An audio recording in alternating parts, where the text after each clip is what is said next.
आपण पाहत आहात स्वराज्य न्यूज. सत्य हेच जे तुमच्या समोर.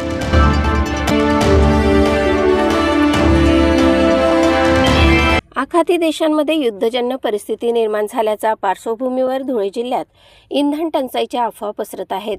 मात्र या सर्व अफवांना पूर्णविराम देत जिल्हाधिकारी भाग्यश्री विस्पुते यांनी स्पष्ट केले आहे की जिल्ह्यात इंधनाचा कोणताही तुटवडा नाही. धुळे जिल्ह्यातील सर्व 140 पेट्रोल पंपांना नियमितपणे इंधनाचा पुरवठा सुरू असल्याचे त्यांनी सांगितले. नागरिकांनी घाबरून जाऊन अनावश्यक गर्दी करू नये आणि अफवांवर विश्वास ठेवू नये असे आवाहन प्रशासनाने केले आहे. काही असामाजिक घटकांकडून परिस्थितीचा गैरफायदा घेण्याचा प्रयत्न झाल्यास त्यांच्यावर कठोर कारवाई करण्यात येणार असल्याचा इशाराही देण्यात आला आहे.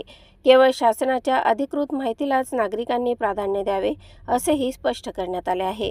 धुळेकरांनी संयम राखत प्रशासनाला सहकार्य करावे असे आवाहन जिल्हाधिकाऱ्यांनी केले आहे. प्रतिनिधी गणेश शार्दूलसह स्वराज्य न्यूज धुळे.